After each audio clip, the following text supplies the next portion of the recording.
Hold up, hold up, hold up.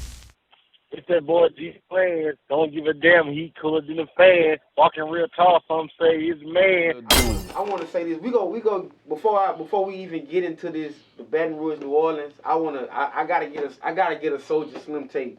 Oh man, I got to. nah, man. I mentioned Lil Soulja Slim a few times. Oh yeah, that's my nephew, man. On some whole other. We done heard you say a lot of different things, but since you on this platform for the first time, the people need to know that you and Soulja Slim were real tough, like really tight. Real tight. Um, Like off the radar, like me and homie, because I always had my own thing going. You know what I'm saying? I always been a timer, so it was different with them in the crowd that he had with him. mm-hmm. You see what I'm saying? Because I've never.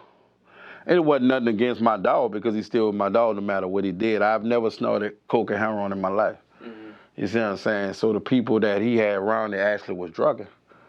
So I wasn't a part of that pack like that. You see what I'm saying?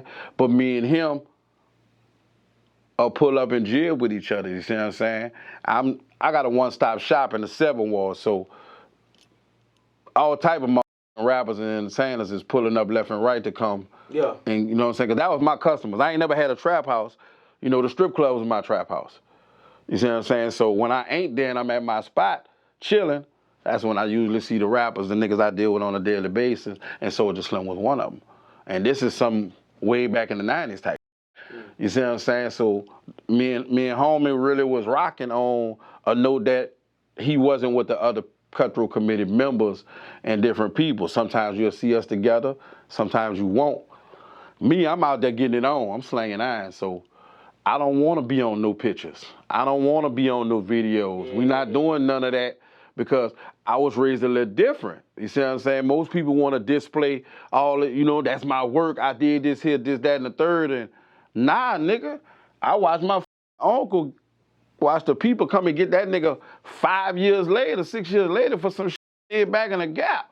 You see what I'm saying? So why would I just give myself to the people like that or putting on display? So we ain't never rock like that. Like I was actually one of them niggas that'll tell Soulja Slim, like, don't fuck with that. You know what I'm saying? Be cool. You know what I'm saying? I was asleep. You been up 3 days. Yeah. I'm talking about I'm doing my thing. Yeah, you got some more of that. Hey, some more of the pills too, you heard me? Stay in the drawer up in there. Or whatever. We clowning, we joking, you see what I'm saying? And when you got that type of relationship with a nigga, y'all sit back and talk about, you know what I'm saying? I said this on one of my other interviews. Street niggas don't really like to vent. They don't like to vent, so like when they on a one-on-one and y'all just that comfortable, a lot of gonna come out in that conversation. You see what I'm saying? And one of those conversations was, if anything ever happened to me, look out for my son. Mm-hmm. And I told him the same thing, vice versa, for my daughter, because me and him have a child that's the same age, 27 years old. Wow. His son and my daughter. And a lot of people be wondering like why me and Lil Soulja Slim is so close. And that shit really have nothing to do with him actually being Soulja Slim's son, but it have a lot to do with the word that me and his daddy chose to keep between each other. You see what I'm saying? Because I know for a fact that my dog would have did the same thing had I got killed in 2003. You see what I'm saying? So I did that in whatever way, shape, or form that I could. It has nothing to do with nothing else but the conversation that we had. That's it. Man. and Soulja Slim, bro, man, his music, his influence still live to this day. I was real legend. Watching the hip hop, I think the hip hop homicide documentary. I'm Hey, surprised you wasn't on there. They did that while I was locked up. Oh. I really hate that, but what I loved of that was this nigga OG Booby Black held it down to the motherfucking fullest. He did. Held it down to the motherfucking fullest, and all them other niggas they had on there, man, them were niggas that like probably did the same he doing. They interviewed the man. They ain't never stomped with the man. They ain't never rocked with him. They ain't never been nowhere doing nothing with him. But they speaking on this man's life like they know him like that. 9 times out of 10, it's had been told to you from another mother. You see what I'm saying? Now they experienced a little bit of being around him, but it's a difference between being in the studio while he's performing his album and y'all around Master P and them than being uptown with him while we doing our mother thiggity, or you're downtown with him or wherever y'all at. That's a different ball game. You see what I'm saying? He was a people person just like I am. So I'll f anybody. You see what I'm saying? So people will take that one moment that they seen him or took that picture and made it seem like they just stomped with that nigga all his life and he was like that. He with me like that. Nah, man, dude ain't with niggas like that on that extra note, but when y'all out in the public, he ain't gonna treat you like a nobody or like he bigger than you. He gonna like, what's up? What's up? What you on? You see what I'm saying? That's how he was coming. You dig? So that's how we rocked. And it was just one big circle, because it's like a chain reaction. You gotta think a lot of, as far as the members and the peoples and the partners in between Cash Money and No Limit. Everybody is connected with this uptown shit. You see what I'm saying? So it's kind of hard because you can fall out with him, but you can't really get in that mix because that's his partner. And his partner a treacherous ass nigga too, but that's his brother. You see what I'm saying? And he cool with him, but them two best friends. You see what I'm saying? Like, for instance, when Baby and BG fell out back in the Gap, how Beezo is Baby. Right hand, I think. Yeah, that's his right hand. Yeah. Baby, that's boss man. But BG my best friend. So I can't get in that. And I'm just using that for example, but that's the way it is in a whole lot of situations in the city. You see what I'm saying? And that was one of the type of situations that went on too with Soulja Slim. So you would never know if a nigga really with you or not. You see what I'm saying? Until a fan. They got niggas that come up to you and dap you off and everything. You see what I'm saying? As soon as you pull off, he talking about you. Oh, yeah. He plotting on you. He envy you. He hating on you. He don't give a about you. But when he see you dick riding like a dog, man, what's up, Jigg? I hate to have to think on the nigga, but I always had that thought when I leave somebody and I jump in my truck.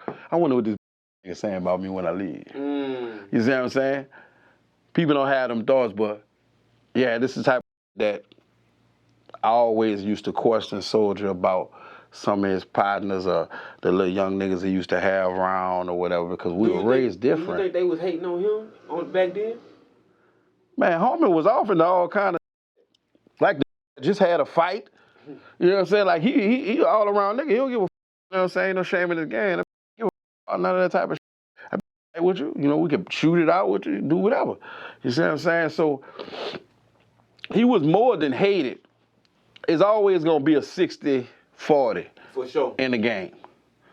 Now, which one they going to determine, you won't know that until you cross that bridge. Whether they love you 60% and hate you to 40 or vice versa.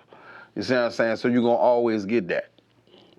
And maybe that was the situation. Or some motherfuckers feel like, hey, you in my spot. So let me get you out the way. Now, his mom said, I think she said, and I could be quoting her wrong. Shout out to Miss Linda, man. That's my baby. She said she's sitting on the album. More than the album. They say don't, but like, oh, she go release it. We trying to like for the people, and you close to his family. She might not. Like it got to make sense at the end of the day. You see what I'm saying? Like true be told on some shit, and Peaches would be the one to tell a lot of them that, you know what I'm saying, they wasn't really, niggas ain't pop it off like for my dog and his family like they shoulda. I watched this from prison. People big on giving mother they flowers. He wasn't as famous like that, so legendary to people until he died. And he been that nigga. You see what I'm saying? With the soldiers. He had so many people mimic him.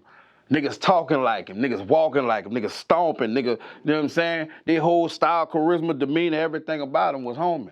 Putting crosses in the middle of their head, everything. You see what I'm saying? But they want to give mother flowers when they die. I tell my today, hey, don't give me no flowers. Flowers, nigga. Because to me, flowers die. You see what I'm saying? Give my family something that gonna be worthwhile, nigga. Don't have me turning over in my grave. Because I really thought you me like that. You see what I'm saying? Y'all ain't give me the love and support I needed when I was here.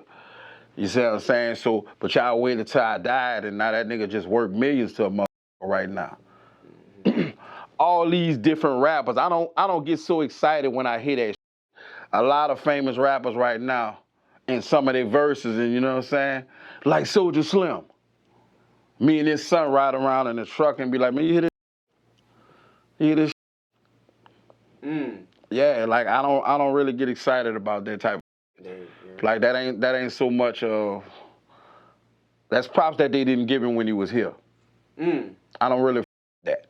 I don't that at all. You see what I'm saying? But I'm gonna always stand on business like Miss Linda asked us to. Yeah. Keep his name alive.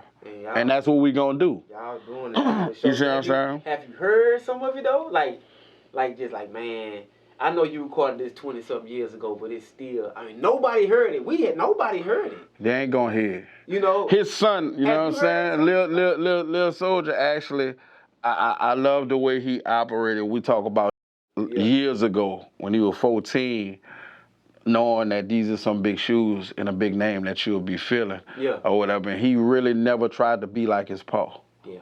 He wanted mother to respect him for his own come up in his own hustle and his own grind in his music. I watch him grow because he couldn't rap at first.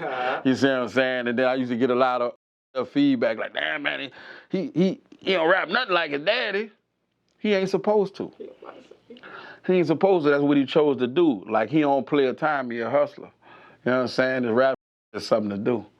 I'm more like a hobby or some what never to be. I won't be like my daddy. You see what I'm saying? It's actually him being Lil Soulja Slim or calling himself daddy's keeping his daddy name alive. For sure. Like everybody do.